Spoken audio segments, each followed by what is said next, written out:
Have you ever wondered just how cheap you can actually build a perfectly fine functioning gaming computer? If you have, then I think this video is just gonna be in your liking. I took it upon myself to see what cheap components I could get directly from China in order to build the cheapest and most efficient gaming computer. I want to start out this video by saying that you'll see a lot of components here which are bought in China, and I do not necessarily recommend you guys to just go ahead and go straight to this website after that I've shown you this and buy all of the components, because you will get a lot of sketchy stuff. But I find that this is a funny challenge, and I have been shopping on the specific website called Taobao for a long time now, which is why I took it upon myself to do this video. I think it's a funny and a great idea, and hopefully we can get a very good working system out of this. So what are we looking at today? Well, I have a lot of it here next to me. I just wanted to start out with the stuff next to me, but I think we should go ahead and remove it and just get myself in the middle of a camera and then take a look at each of the components that I have bought for today's video. The first thing that we should take a look at today is the RAM blocks. Now, the RAM blocks are from a company within China, and the brand is Chinese as well. I have never really heard of this brand before. It's called Billion Reservoir, and basically these RAMs are DDR4, 8 gigs each, 2666 megahertz. And I have no idea if they work, but it might work, it might not work. We'll see when we put it together. The RAM sticks definitely look pretty fancy. I think this one is, yep, there we go. We can open up this one. Let me get it out of the box. There we go. Yep, almost. Popped straight out. There it is. So this does indeed look like a regular RAM stick. These RAM sticks were 42 euros for 16 gigabits. I tried to find something similar, and I found a pair of Corsair Vengeance DDR4 2666 megahertz as well. You could grab those for around 105 euros. Keep in mind that these are Danish prices. It might vary in the country that you're from, but at least here in Denmark, a pair of 16 gig Corsair Vengeance RAM sticks would cost you around 100 euros. So that will just be the baseline. So 42 euros spent so far for 16 gigs. Then next up we have the SSD, and I went with a 256 gigabyte SSD. And the reason that I went for a small one, I know we won't be able to fit a lot of games on it, is we're keeping it budget. Maybe you just want your, Fortnite gamer station or your Minecraft gamer station. You won't need anything else than that. So 256 should do the trick. Again, we're looking at Billionaire Reservoir. It comes in a fancy box like this. There's some paperwork in it as well. I bought a version that costs me around 2 euros extra, I think, and we got a SATA stick cable with it as well as a mounting thingy here in case you need that for your rig. Now, I don't think if we will be using this. I'm quite sure that our case here that we will be looking at soon actually has everything that we need. But just in case, we actually went ahead and just grabbed that. You never know. This one has around 497 megabits per second read speed and around 350 megabytes per second write speed. Pretty close related to Kingston's plain basic SSD range as well. So we went ahead and compared the prices with that. This one was 22 euros, taking it up to a total of 64 euros spent on the build so far, while the Kingston is 47 euros. This one has a little less than the Kingston, but it is also half the price, which makes it a fair deal in my opinion. So away with that one. And next up we will have our motherboard, which is right here. The motherboard that I chose is an A320M, and the A320M is a micro ATX motherboard with the AM34 chipset on it. And let's see if we can get it out here in a nice anti-static bag, as well as anything else. Nope, that's all we have in the box. But here it is. Let's get it out of the anti-static bag. Oh, and there it goes. Now this motherboard is looking, like any motherboard should. We are staring at a Galax is the brand of this thing. Not too much to say about it. I mean, it has everything it needs to have. The motherboard is looking fine. All of the soldering is looking just fine as well. For those of you interested, here it is. As you can see, maybe you can get some of the details on it there. And just for the sake of it, here's the back of it as well. Nothing much to see. It is just a plain motherboard like anything else. But I must say, the quality looks fine so far. It doesn't look like it suffered any sort of beating or anything. This one should be new. There is actually one secondhand item in the build, and we'll get to that in just a second. But for now, this is what it looks like. Everything is looking great, so I think I'm very happy about this purchase as well. The motherboard here was 32 euros. I was able to find an ASRock A320M that was sort of resembling this one. It was the closest I could get, which was around 50 euros. So we saved 18 euros in this one. And yeah, this one has two USB 3.1 connections, which is nice. A single PCIe Express slot right there. And besides that, we have a single slot as well for an M2 SSD, which I personally quite like the fact that you can, even on these cheap, very cheap boards, you can actually get the M2 connections as well. No Wi-Fi connectivity on this one, but it's not going to be a problem. We'll just hook it up with some Ethernet. So that's going to be all good. Let's pack this away and get on to the next item. And the next item in the build is the chip. The CPU, there it is. I went ahead and grabbed, and this, I had to downgrade a little bit on this one if you wanted to keep it budget. I paid 53 euros. This Ryzen 5 1500X, you might be able to grab one used for the same price, but the cheapest one that I could find that was also a 1500X was around 120 euros. And I would assume that's, you can probably get a newer version of this for 120 euros as well. I'm almost 100% sure, because this one is it like 2016, this 1500X released. It's not a new chip by any means anymore, but it is a new chip right here, at least. And without bending the pins, hopefully, here it is. You might be able to just barely see it right there. Maybe there we go. That looks good, I think. Yep. The 1500X is an old chipset, but it is a budget build after all. We can still squeeze quite a lot of power out of this one. When you guys see the cooling, you might be able to see that we should also be able to maybe squeeze out a bit of extra power from it, but we'll have to see when we get there. For now, let's pack this one away. Again, 53 euros. Then we have the PSU, which for me personally, am most excited about, not for the fact that it might be a very good PSU or anything like that, but simply because I'm not sure if this will catch fire or whether it will work. It's again a Chinese brand. This thing is a 600 watt, a bronze certified PSU, and the efficiency might not be the best. Let me just wrap it out of the plastic here and make a lot of noise. Get away all of this plastic. Yep, definitely smells like electronics. This thing is, yeah, might be a fire hazard, might be perfectly fine. The reviews sounded fine. It sounded fine. I'm using a translator, so at the end of the day, I have no idea. It's a Chinese buying website, so they write in Chinese in there, and I don't read Mandarin, even though I actually really wanted to. I find it a very interesting language, but that's something for another video. I don't know what to expect from this. It really smells like electronics. Maybe you guys can see a bit of it inside there. Yep, there's the inside of my new 600 watt, which can also, as far as I understood, boost up to 700 watt in case it's needed. So there's plenty of juice coming out of this one, but will it be able to be enough, or will it blow up and set everything on fire? I don't know. I'll have my, safeguard ready in case anything happens. This was a 34 euros. 34 euros for this power supply. The closest version I can find was a Cooler Master Silent something, which was around 64 euros. And maybe it's good, maybe it's not. We'll have to see. I don't know.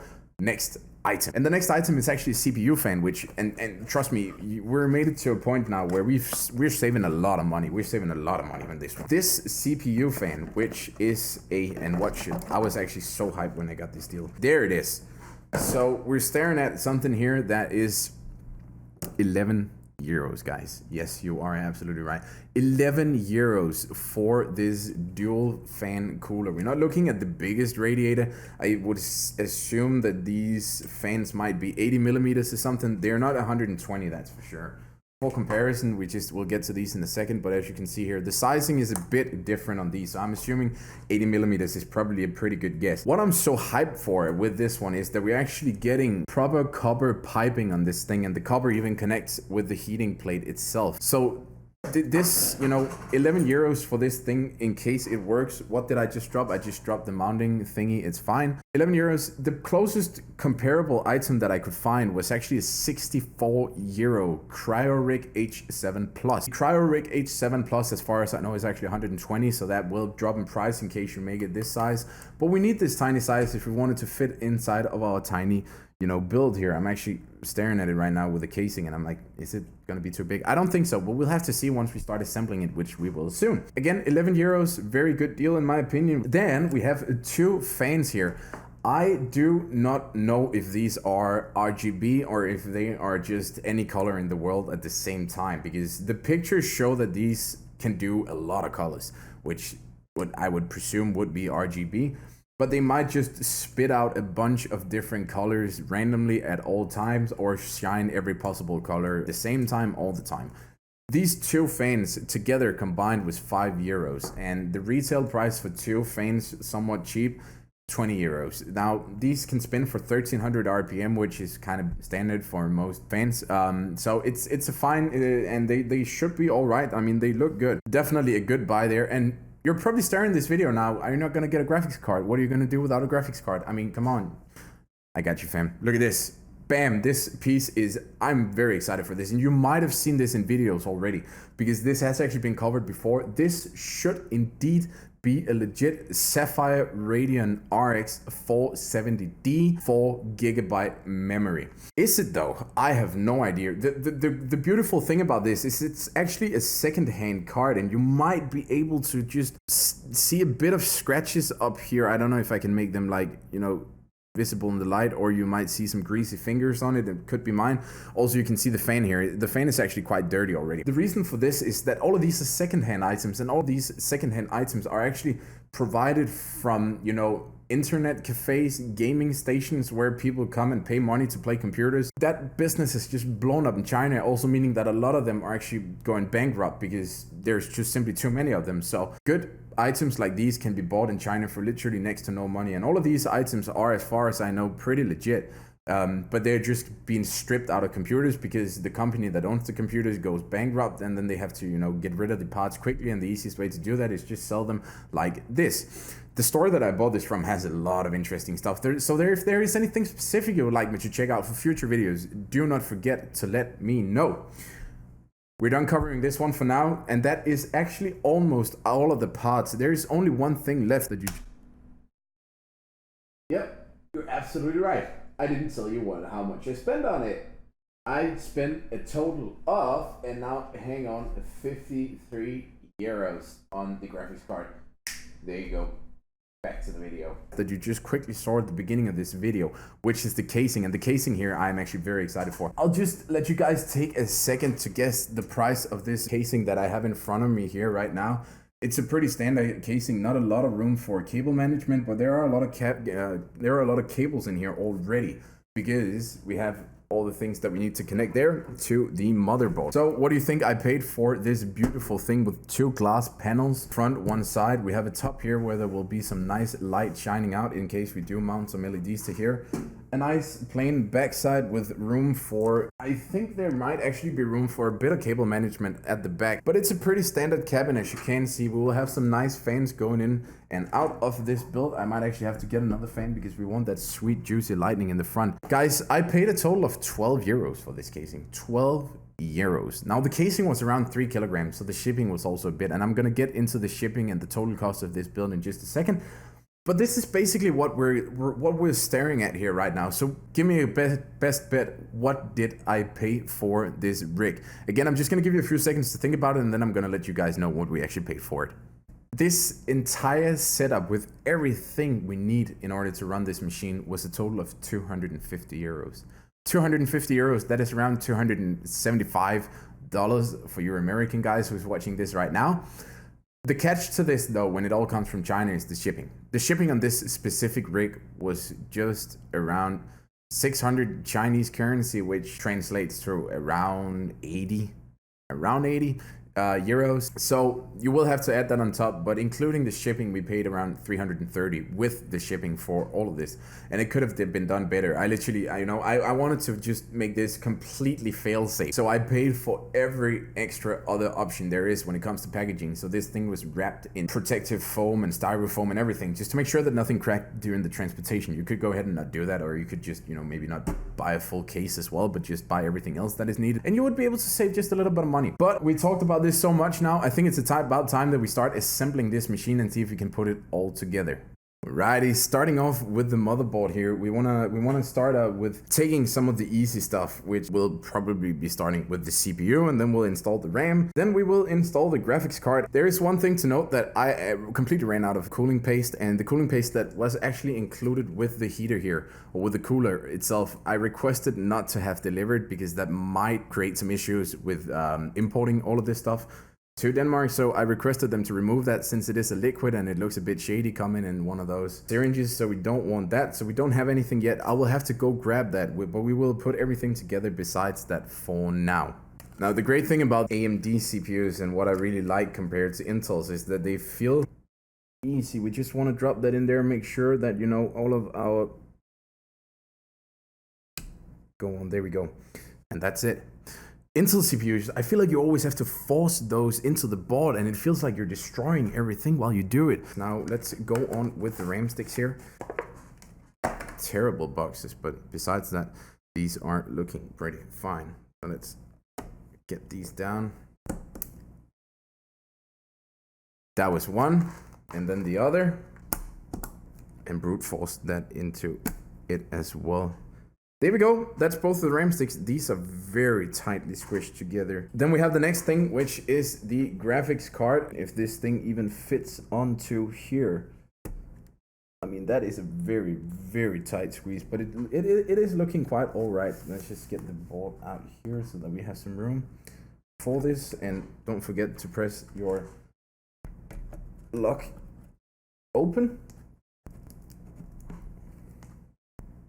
And it looks like we have not really hit the motherload yet. We might want to put this into the computer. We'll put the graphics card in once we have this installed inside of the computer because it's quite heavy compared to the tiny board anyway. So the graphics card will have to wait for just a bit. The only thing left right now to do is just get some cooling paste and actually get that smeared onto the CPU itself, so that once we've done that, this will be looking something along the lines of this, and then we have our build ready. And then all we need to do is just simply install this into the computer, which we will be doing soon. Until I get the cooling paste, we might as well just start putting in all of our fans and put in the PSU and everything. So let's get going with that thing for the next task here. Let's go for the ever so satisfying peel here. Look at that. Beautiful glass indeed, nice reflection in it. Everything is looking good. And we're gonna have to do some cable management in here for sure in order to get all of this working. And that one almost perfectly slid in there, so that should also be just fine. The most important thing that we're missing right now is simply just a bunch of mounting screws, so I'll go ahead and get those. If there is one thing that I do not value, it's screwing things in. Not that I hate it, but I just have fat fingers and I hate it when I drop these tiny screws. And that's always been a little bit of a struggle for me because I really like putting together computers, but I hate doing it at the same time. That's 3 out of 4. No rage yet, doing good right now. Getting in the last one here, there we go. 3, 2, 1, and it should be just fine. And we also maybe just want to remove the back cover here now that we have the PSU in, and just start moving all of these cables in a nice way that this will not leave a mess all over. Alrighty, cable management. My worst enemy, but also the thing that I value the most. First cable is through. I must say it's actually a decently well thought through cabinet here, despite the pricing of it. It's quite intuitive how you would hide the cables with the holes and everything. It's decently thought through, and that, in my opinion, is a really big plus, at least in my book. We have all of our cables here making up a proper mess. I'm already now questioning the airflow because, as you can see there, you can just see the gap in between. We don't have any holes to the front, so I'm assuming that this is to some extent a cabin that makes more for a good look than it makes for some proper airflow. That might concern me a little bit. It might not be a cabin with all that much room for heat dissipation already. Sorry about the camera adjusting so much. Will you stop doing that? Let's just get the motherboard here installed now. Make sure not to scratch anything. First screw went all right. We don't want to tighten them too much right now. There we go. And 2 out of 4 down, and we are looking good right now. That is it for the screws. Now the moment of truth for the graphics card. Here we go. Will it fit? That is literally a perfect fit.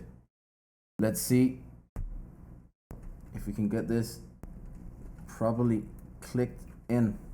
The connection does not look like it is sufficient right now. The card is definitely locked onto the bottom, but I am not sure if this will be held tightly enough together. We're gonna try to screw it down. It actually worked, and there we are. There is the build for now. I'm gonna do all of the cable management, and I am gonna install the cooler, and then I will get back to you guys once that has happened, and we will be able to look at most of the build. I am also gonna get some screws for the coolers here right now, because I don't have that in my possession as of right now. But this is going to be a great build. I'm really excited for this right now. But once again, let me just get all of the stuff that I need in order to install the cooler and everything, and then I will get back. So I think I've done it. I think it's finally actually done. I know, you know, just bam, like that. It took me a couple days to pick up the thermal paste, I'm not gonna lie. Time flew and I had to go get that and everything, but it's all assembled right here in front of me. You cannot see right now, but I am gonna just bring down the camera so that you guys can get a look at what we have created here. I'm so hyped for this. There is just one thing left to do now, and I think that's actually plug in the power and give it a go. I will say, let me just grab the camera here so that you guys can follow along. Don't mind the fan mounting here. I kind of didn't have any screws for that either, so I just improvised here a bit with some regular screws. We'll put that properly together. As you can see, it's all in here. We got the cooler installed. We have the Sapphire Radeon going right there. It's time to power this thing up. All right, gonna insert the power plug here. Should I have something ready for water? No, not water, but something that can kill the fire in case this thing lights on fire. You know, I'm gonna go with no. I'm gonna hope that it doesn't, then we'll see what happens. All right, let's plug this in. All right, good. No fire. Oh, I see light down here. I see light down here, guys. So, power button in 3, 2, 1. Oh my God. Great stuff. Okay, all the fans check out. Everything is spinning. This is sucking a lot of air. This is blowing a lot of air. This is blowing a lot of air. Good. Yep, things are looking great. Let's assemble it and get started with the benchmarks, huh? Well, it's time to take it for a spin. Press this button once more. I personally am very excited for this build. It's turned out so much better, and honestly, It's a bit of a rainbow mismatch thingy right now, but it's honestly looking quite good. As you can see here, we actually have Windows running already. I just went ahead and installed that before I launched the video because I wanted to have this fully running before we started actually turning on the computer. This is indeed looking good, and this is indeed running just as it is supposed to. Windows have started up fine. We have internet connection, I can see. Here is my Discord opening up already. So I installed few different programs here that I think we should take a look at. First of all, we have CPU ID to make sure that everything checks out all right. And I can 100% sure say that it does already. And we will just, once we've covered all of this, we will also go through all of the benchmarks, and we will try to cover a few things that we might find with the computer that may look a bit suspicious. If there is anything, we'll have to check out all of the numbers first. For now, everything is running. We have the things set up here. As you can see, a Ryzen 5 looking very good. If we go to the graphics, we will see that we have a Radeon RX470 series, as well as the memory running here, 16 gigs. Frequency in each of them is 1330 right now. Should be 1333. It's all in all looking good. Here's the Galaxy A320 Dragon General Micro ATX motherboard. Everything checks out here. So that checks out. Let's try to monitor the temperatures and see what they look like right now, because I haven't looked at those either yet. So let's give those a look.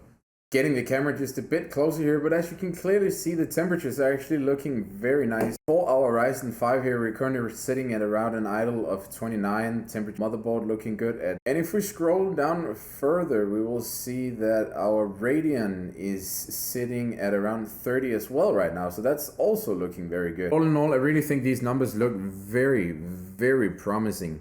GPU fan is running at 600 RPM right now. That might be a bit high for an idle. Might have to adjust those just a little bit. One of the most crucial things about this computer is all of the numbers, and I want to bring up the numbers on the video here now because I want to run just a few different tests on the computer. For reference, I paid around 1,200 euros in components for the computer down there. The specs are as following. We have an i7 7000K in that thing down there, as well as 16 gigs of 2600 megahertz RAM, if I remember correctly. We have a GTX 970 in it. That thing is liquid cooled. This is air cooled. Besides that, what else? We have some SSD going on in down there as well. We have a 700 watt power supply in that thing as well. So all in all, the systems are very alike, and that's what I find interesting, because 1200 euros, right? Good stuff. So, and I ran some benchmarks on this computer, and let's just start with the numbers from the bottom. If we start with 3D Mark, 3D Mark gave us, for my personal computer, the expensive version, 3,924 score. Do know that this is by no means very high. This is just a regular computer that I'm running, that anyone can run. But for the new build here, we got a total score of 3,285. I am really personally surprised about the tiny difference compared to the price tag difference on these builds. This new build cost a fraction of my own, and they are so similar in their stats that it's literally almost non-existent. If we're looking at Rocket League first, with maxed out settings, Rocket League runs a total of 102 frames minimum, 189 max, and an average frame rate of 165. This tells me that this system is by far good enough. This computer will be able to run Fortnite on high as well and still give you stable frames per second, and even for monitors that can pull 120, 165 hertz. Besides that, we also have crossout, and crossout was actually running on my personal settings, which are mostly high, some of them fair. I turned down some shadows and some grass and some details just to milk it for a bit of extra frames per second. On those settings, we got a minimum frame rate of 77, we got a maximum rating of 184, and we got an average frames per second of 151 frames per second, with a lot of settings on maxed out, just a few that was turned down. If we go ahead and take a look at what the stats were like for everything maxed out, we actually acquired 58 frames per second minimum, maximum was 82, and the average was 74. So once again, cross out everything maxed out, fully stable, more than 60 FPS experience, which tells me that this system can handle most titles decently. I would assume that a machine like this will be able to run something like Battlefield, Hell Let Loose, some of these bigger war games that I also enjoy on medium settings, probably around that. The best thing about this machine is, in my personal opinion, is the fact that you have a CPU in here, which is rather old, but you're still running a 6-core 12-thread system that will be able to handle a lot of multimedia tasks, which is what I will be using this machine for personally. This will be my new editing computer, and one of the things that AMD does very well is actually providing computers that can handle multimedia tasks quite sufficiently. So I will say, guys, my recommendations for this build is that it's a nice thing if you have the willing to try and build a machine from China, because it's not easy in any way, and we've seen a lot of people, there are a lot of risks of you getting scammed and not getting what you want. So do not do this unless you actually have somewhat an idea of what you're doing. I myself personally like to just jump out into things. That's why I did this. And I have prior knowledge of shopping via Taobao. I will leave a link down in the description to Taobao and Superbuy. Superbuy is the agent that I used for shipping and buying all of the stuff, which you can use if you are interested in building this yourself. I really hope you enjoyed this video, and sorry if there was any mistakes. This is my first time doing a computer build video, but I have a massive love for doing this kind of stuff. So I really hope that you can put this to good use. If you haven't done it already, guys, don't forget to subscribe as well, and I will see you guys in the next video.